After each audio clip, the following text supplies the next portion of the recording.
Hey folks, I'm just going to do a short Magnificent Mondays today, and maybe we'll expand on this in coming weeks. But basically, I'm just going to give you guys and gals a list of some of the influential and important people in my life. Some of them I wouldn't necessarily recommend for your personal journey wherever you're at this moment. So if there's any question about that, then get in touch with me and then we'll address that. But these are people that were influential for me along the way. So I want to for today, and this is going to be pretty short, maybe 5-10 minutes, and I'll annotate some of these characters a little bit on the list. I'm doing this from the phone, so I want to see. Let's see if I can. What happens when I go out? If I have notes here. Yeah, am I still streaming now? When I come back, oh, it does drop, doesn't it? So what I'd like to do is I'll just go off the list and I'll say a few things. So back when I was around 20, 19 or 20, I don't even really remember. I'd have to work my way back there. But I met the guy in Hawaii. I was looking up yoga in the phone book. I had done an entire book by Richard Hittleman that I bought for $1 at some kind of thrift store. And I did all the exercises from it. And I was very impressed with myself, at that time. And then I looked up yoga in the phone book in Hawaii on the Big Island near Kailua Kona. And I found this guy, the first one listed under Allen, Norman Allen was his name. And I went and worked out with him and talked to him. And I said, hey, I'd like to do a work trade. He said, okay, well, what kind of work? I said, anything. He laughed. He said, okay, come on down. Meet me at the studio at this time on this day. And I went down there. And then he invited me into his office. And he said, look, I have to go do something real quick. I'll be right back. But please look at the books on the shelf here. Take out whatever books you want and enjoy. So he left the room, and it was a beautiful office. This open floor space, open floor plan, and like windows instead of walls, and the breeze from the sea just blowing through. And he left, and he was gone for over an hour.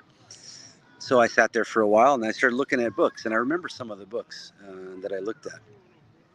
I'm not going to go ahead and list them all out here, but I pulled out a bunch of books and I just sat there reading and enjoying. And then he came back probably 90 minutes later, and he walked in and looked at the books I had set on the table.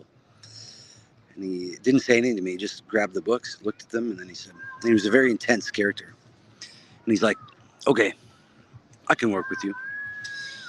Here's what's going to happen. He said, you be here down on the beach. So there was like a boxing gym with, again, these kind of halfway walls with screens all wide open.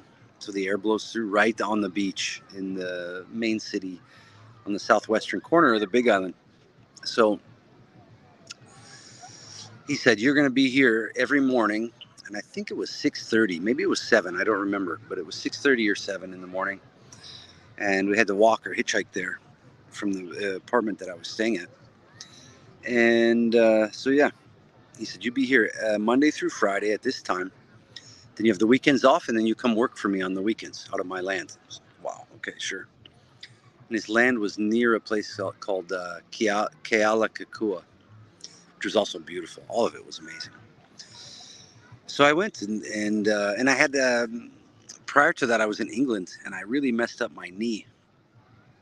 I had landed in England after like some, I don't know, 12 or 16-hour flight.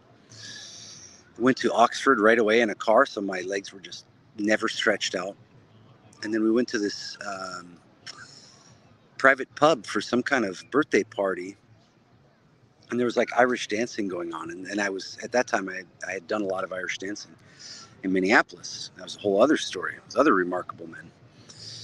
And so, yeah, I started doing Irish dancing. I had some jump twist move and landed on my leg, and it smashed my knee. And that was the beginning of my trip to England. And I still hiked on it, even though, and my plan was to hitchhike all over and camp, but I could barely walk. My knee would pop out of the socket. And then when it started to heal, we went to this kind of gypsy encampment with boats on the old channels that people were living in, and then caravans, and plugged into this electrical tower illegally. So we went to that, and we had to climb over a fence to get in there, a pretty tall fence. So I climbed over the fence, landed on the knee again, fucked it up even worse. So so then fast forward, I go to Hawaii and I still have this knee issue. And I was always reluctant to go to doctors to try to get that stuff fixed. And I asked Norman, is this something we can heal? He said, oh yeah, no problem. And so yeah, then that whole adventure began. And every day, 6:30 or 7, whatever it was, go down there and do this hour and a half of yoga training, and then have some conversations with him afterward. And I don't want to go too in depth about it, but you can look him up. There was a movie called Enlighten Up that was kind of cool. And he was one of the people in that film. And then I found out later that he had ridden his motorcycle across Sudan, got married, went to India. This kind of typical like Fight Club story. And he saw someone doing some specific type of yoga he'd never seen. And then went over to that guy, and that guy said, oh no, it's my father's. And they went to that guy's place, and the guy wouldn't teach him, wouldn't talk to him. He said, I won't teach Westerners. Norman just stayed there and kept going back day after day after day, and eventually the guy taught him everything. And then Norman went to essentially he's one of the people who brought yoga from the east to the west, for better or worse. He was very disappointed with how most people were practicing it, but he taught me a lot, not just about yoga, but about life. And my knee was healed by the time we were finished with that training, Norman and I. And then also, I went to his land many, many times to work for him. Sometimes helping out sanding on these giant, I forget the type of tree, it's a specific tree to Hawaii. But sometimes sanding on the wood for his house. Other times going and identifying and picking wild plants and then making smoothies out of those. And then also, he taught me how to make curry from scratch with seed, like in this giant wok. And we'd roast the seeds. Then we put those into a special grinder and then mix it all together, and then made curry powder. And then we drive down to the health food stores and sell the curry powder to the shops.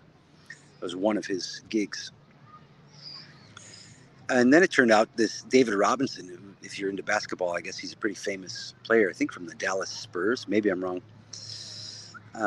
But David Robinson was there. The guy's a giant, like almost 7 feet tall. And Norman said, this is my project, and he's working on that guy to help kind of buy him an extra season of basketball, stretching him out. So it was pretty cool. I learned a lot there. My body healed. And it's maybe the beginning when I tapped into the whole body embodiment thing. I wasn't really that aware of that before. I was lost in my head pretty much all the time. So that was one guy I wanted to mention.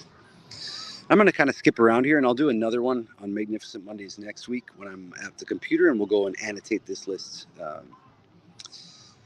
with a lot more detail. But another one I wanted to mention is EJ Gold. He's in California. And I don't know how to describe EJ, but I recommend doing a search for him and looking up some of his old videos, looking at some of his new videos. And if you find something that turns you off or that you think is lame, keep digging. There's something special about him. There's something magnificent about the guy. I consider him my art teacher. And also he kind of foresaw me starting Command Z and this whole Radical Undoing thing long before I did. He helped me get started on the internet. They were involved in the internet like long before. And another guy in relation to that is also Claude Needham. And I hope to have him, Claude, onto the show. He's the author of the book, The Just Because Club. So I recommend you start there with Claude, the book, The Just Because Club. Check that out. And then EJ, what do I recommend of his? Check out look up Norton Street, STR33T instead of E's. I think that's pretty fun. What else? What else is amazing about EJ? Check out Zen Basics if you can. And listen to the album Hot Night in Hell on Spotify or on YouTube. and also Epitaph for an Ego. A Hot Night in Hell is by Gorbeg and the Grunts, and then Epitaph for an Ego is by E.J. Gold. Very interesting guy. I won't get into much more there about him, but he was very influential in my life for about 5 years. Well, actually for a lot longer than 5 years, but I lived around him for that amount of time. Then the inimitable Dr. Hyatt, Dr. Christopher S. Hyatt, also known as Alan Miller. He taught me the radical undoing work, and he was a brutal and painful and compassionate influence on my life. And he helped me burn through a lot of the false character that my identity was lodged in. And that process is still kind of underway today. But mainly, he taught me the radical undoing work, which I carried forward after he died, as remarkable as that is to me. And who else do I want to add to the list? I want to add the band Astrash. That's these crazy hardcore drunk punk guys from Minneapolis. But my friend Blake and I, we had, waving to some friends, we had done like, so we were going to Minneapolis all the time for shows. And one night, you could get these complimentary tickets for First Avenue in Minneapolis. And we were going to see 311, and if you had complimentary tickets and the show was sold out, you couldn't get in with the comp tickets. So instead, we just drove around and we went to this Nicollet record shop called Let It Be Records. And in there, we found magazines called Profane Existence. There were these black and white, like crazy punk rock stuff. To us at the time, we were wearing like military surplus jackets with like Nirvana written on them and patches and things like that, but it was like we had no idea what punk rock was. And in that Profane Existence, it said, "Oh, there's a show that night that we were in Minneapolis." We're like, "Oh, we were going to go to this one concert. Let's go to this one instead." We definitely didn't have the punk rock uniform on, so we went over and drove around and around and around looking for where the venue was, and all there were houses. So then we kept driving around the block, and we saw this one house with a lot more activity than the rest. And there was these guys with mohawks, and crazy spiked hair, and spiked jackets, and like colors, and just something I'd never seen before, except maybe in the movies. And that was, we were 16 at that time. I was 16, I think Blake was 15. And so we went to the show. So we walked up and said, "Is this where the show is?" And they're like, yeah, it's here. So we walked in and felt completely alien to this situation. Went downstairs and everyone had their uniform on, to us it was magnificent at the time. And this guy came over with the mohawk, crazy septum ring, just brutal looking dude. He saw us standing in the corner, no one talking to us. And he's like, "Where are you guys from? What's going on?" And he told us he's from St. Cloud, Minnesota, which is near where we lived in Princeton. And he's like, started introducing us to people. He's like, "Come on, guys, talk to people. You're welcome here. This is for everybody." So he introduced us to his friends, and everyone's really joyous, and we're meeting people. And in this basement, this dirt floor basement in Minneapolis. And they're setting up the band equipment in the background there, next to this old furnace. And then we realized it was the band who he introduced us to. It was all the band guys, Astrash. And I'm still friends with that guy to this day. If you happen to see this, Phil, hello, man, up the punks. And so, we met the band who we found in that Profane Existence magazine. And it was crazy. I never heard music like this, just loud and fast and screaming and everything. But we felt totally accepted, totally amazing. And my later experiences of punk rock scenes were not like that. The glow lasted a couple of years. But it really helped to deal with the pain of being in high school and hating it. So that was another one. All the guys from Astrash, they really took care of my friend Blake and I. There were times we were in real dangerous neighborhoods and situations, and they just didn't even let us know that, but they took care of us, brought us to their houses, made sure we had a place to stay, made sure we had food, made sure we were always taken care of. So it was a very important part of my life. I was trying to think who else I want to add. I'm gonna stop the stream soon, but I just wanted to share a few of the influences in my life that have made it such a beautiful adventure, So who else do I want to add? Let me take a quick look, and I hope this keeps streaming while I look. We've mentioned Hyatt. Let's mention one more that you can go discover for yourself. I'll mention Will Oldham. I've met him a bunch of times, and he's also been on the Art of NGF podcast. So you can search that on Spotify or on iTunes or Apple Podcasts, whatever the hell it is. But yeah, Bonnie Prince Billy is the band name, and Will Oldham is the main singer. And I met him in Portland, Oregon. I also met him. Gosh, where else did I see him? I met him in Portland maybe twice. Once at a record store. Oh yeah, and then once at a show, at a big show. Here's a cool story, and then I'll end with this. Now I want you to go check out these guys on your own, but especially check out Bonnie Prince Billy. It's glorious music, and if you don't like it at first, just keep giving it a try and go deeper with it. It's really worth your time. He's got a new album out now too. It just came out on the 11th of, I guess it was August 11th. Yeah, very recently, called "Keeping Secrets Will Destroy You." I can tell you stories about the truth of that statement. But yeah, so Will Oldham. I went. There was a movie called Old Joy, which I also highly recommend, and he was in that movie. He was also an actor. He is also an actor.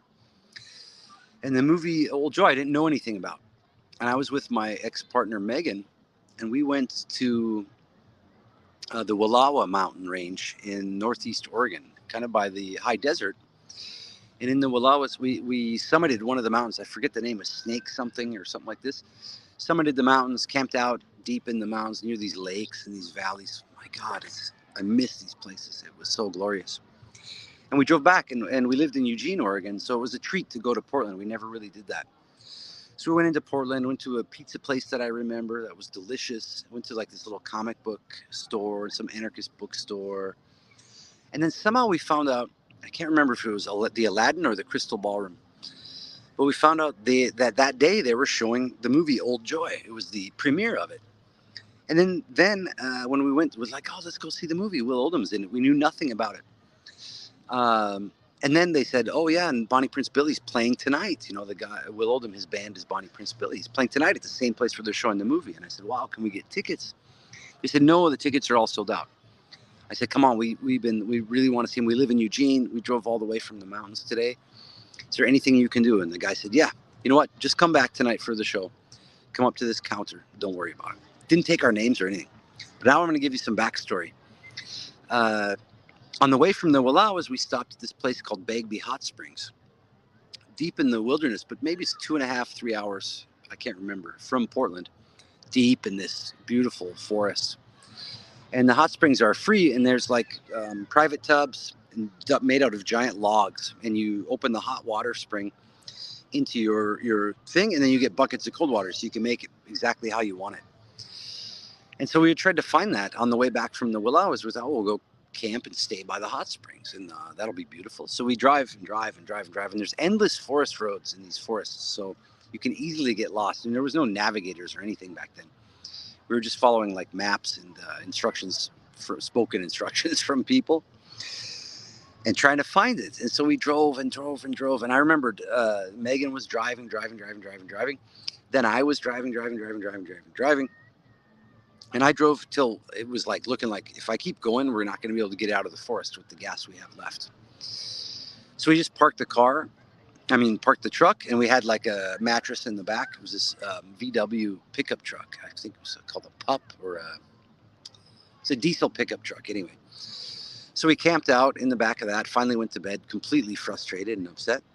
And then in the morning, we woke up, and we were very near the hot springs. We've been driving back and forth by it, near the parking lot, let's say. It's about a mile hike to where the hot springs are. So we went to the hot springs, enjoyed that, drove to Portland. Okay, and now we catch back up with where I left off with the story. So we go see the movie, having no idea what the film was about. And we get in the theater, get some popcorn, some soda. And the movie starts in Portland and I'm not going to spoil it for you, but the movie starts in Portland, Oregon.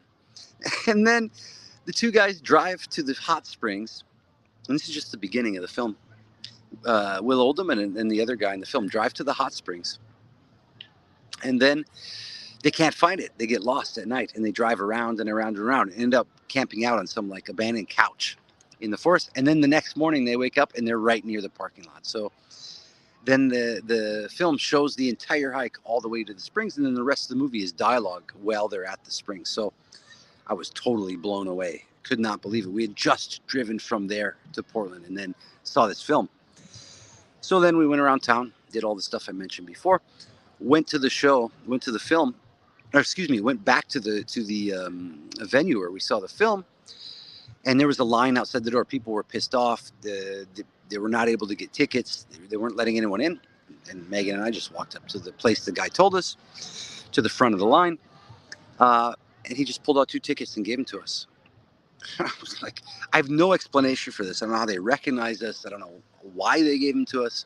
We went in, the seats very close to the front where you could stand up and dance.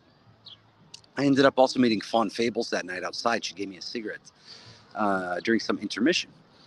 But yeah, so it was a wonderful show. So I want to recommend you check out Bonnie Prince Billy.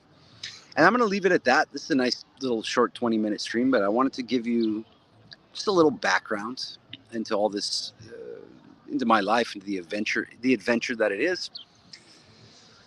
And this is some of the backdrop that was going on while I was doing the undoing work. And these kind of like weird, inexplicable meetings would occur with people, and I could understand and perceive the significance of them while they were happening. And now looking back, I can understand the significance of them even more. So without saying too much more, just go check out all the guys I mentioned, see if some of it hits you. If you enjoy it, great. If not, also great. But for sure, listen to some Bonnie Prince Billy. And if you keep digging, you'll find some stuff that you like.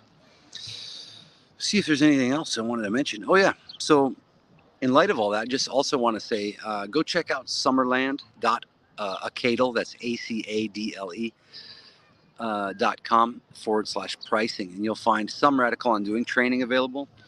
If you've never done any of this before, also check out the playlist here on the Radical Undoing YouTube channel and try out the exercises, and then please leave comments, leave questions, and get in touch. We've got some pretty amazing training already available, and lots of amazing training coming your way soon. And how this relates is, with this undoing stuff, I was able to walk through walls. I was able to meet people like Will Oldham, people like Dr. Hyatt, people like EJ Gold, and not have these barriers between me and the so-called famous people or people that were off limits. And a lot of the clients that I've had as well have been able to walk through those walls, meet people they needed to, make deep connections, and have very deep, I hate to say life transformations, because I don't want any of this to sound like some kind of new age egotistic garbage, because it's not. It's the opposite. But people have been able to step out of the cage of tension and the cage of the suffering intellect and fall into what Leonard Cohen called the greater masterpiece. That's what all this is about. So these are just a few men who helped lead me along my way. And next Monday, I'm going to go into much, much more detail, do a much longer stream. But for now, I just wanted to share a few of these stories with you. And hopefully you can feel some of the joy and some of the connectedness from these stories. And I want you to go check out some of the people that I mentioned and see what, how it hits you, what your experience is like. So share in the comments if you've heard of any of these guys before, and let me know about some of your own experiences that are similar to mine.